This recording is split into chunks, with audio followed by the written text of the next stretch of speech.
Hello' friends, আজি আমাৰ প্ৰথম প্ৰশ্নটো হৈছে অসম সাহিত্য সভাৰ প্ৰথমজন সভাপতিৰ নাম ঠাই আৰু কিমান চনত গঠন হৈছিল? উত্তৰ: পদ্মনাথ গোহাঁই বৰুৱা, শিৱসাগৰ, ডিচেম্বৰ 1917 চনত। নেক্সট কুৱেশ্যন: অসমৰ জাতীয় সংগীতটিৰ সুৰকাৰ কোন? উত্তৰ: কমলা প্ৰসাদ আগৰৱালা। নেক্সট কুৱেশ্যন: জ্ঞানপীঠ বঁটা বিজয়ী প্ৰথম অসমীয়া উপন্যাসখনৰ নাম কি? উত্তৰ: মৃত্যুঞ্জয়। নেক্সট কুৱেশ্যন: জনজাতীয় জীৱনৰ ভিত্তিত ৰচিত প্ৰথম অসমীয়া উপন্যাসখনৰ নাম কি? উত্তৰ: মিৰি জীয়ৰী। নেক্সট কুৱেশ্যন: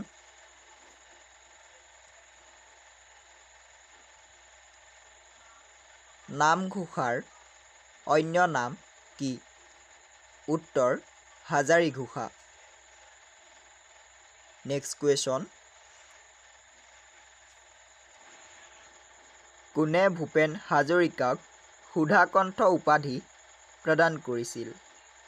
উত্তৰ: অতুল চন্দ্ৰ হাজৰিকাই। নেক্সট কুৱেশ্যন: প্ৰথম অসমীয়া আলোচনী কোনখন? উত্তৰ: অৰুণোদয়। নেক্সট কুৱেশ্যন: ভাৰতীয় কাব্য পৰম্পৰাৰ বৈচিত্ৰ্যময় ইতিহাস ক'ৰ পৰা আৰম্ভ হৈছিল? উত্তৰ: ঋগ্বেদৰ পৰা। নেক্সট কুৱেশ্যন: অসমীয়া গদ্য সংস্কৃতিৰ জনক কোন? উত্তৰ: ভট্টদেৱ। নেক্সট কুৱেশ্যন: অসম সাহিত্য সভাৰ প্ৰথম মহিলা সভাপতি কোন? উত্তৰ: নলিনীবালা দেৱী। নেক্সট কুৱেশ্যন: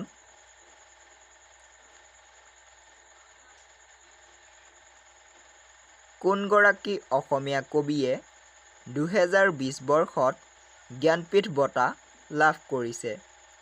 উত্তৰ: নীলমণি ফুকন। নেক্সট কুৱেশ্যন: গুৰুদত্ত কোনগৰাকী কবিৰ ছদ্মনাম?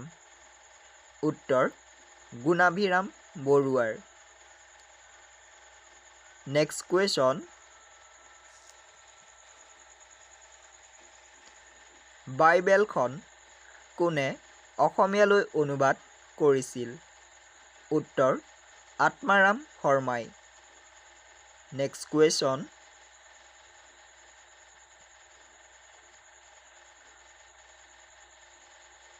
শংকৰদেৱৰ কাব্যৰ সংখ্যা কিমান? উত্তৰ: 6খন।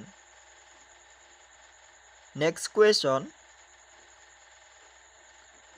শ্ৰীকৃষ্ণৰ কীৰ্তন কেইটা ভাগত বিভক্ত?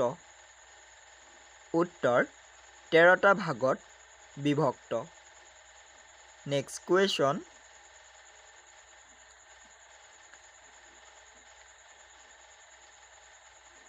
হেম সৰস্বতীৰ হৰগৌৰী সংবাদ কিমানটা পদত ৰচিত? উত্তৰ: 899টা পদত ৰচিত। নেক্সট কুৱেশ্যন: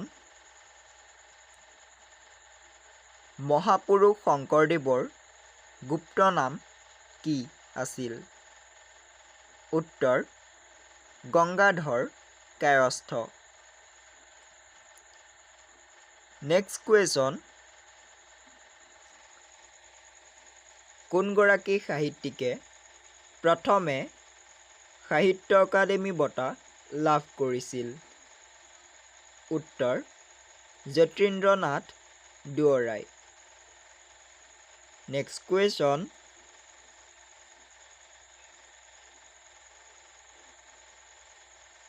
প্ৰথম অসমীয়া অনাতাঁৰ নাটকখনৰ নাম কি? উত্তৰ বীণ বৰাগী। নেক্সট কুৱেশ্যন, লক্ষ্মীনাথ বেজবৰুৱাৰ আত্মজীৱনীখনৰ নাম কি?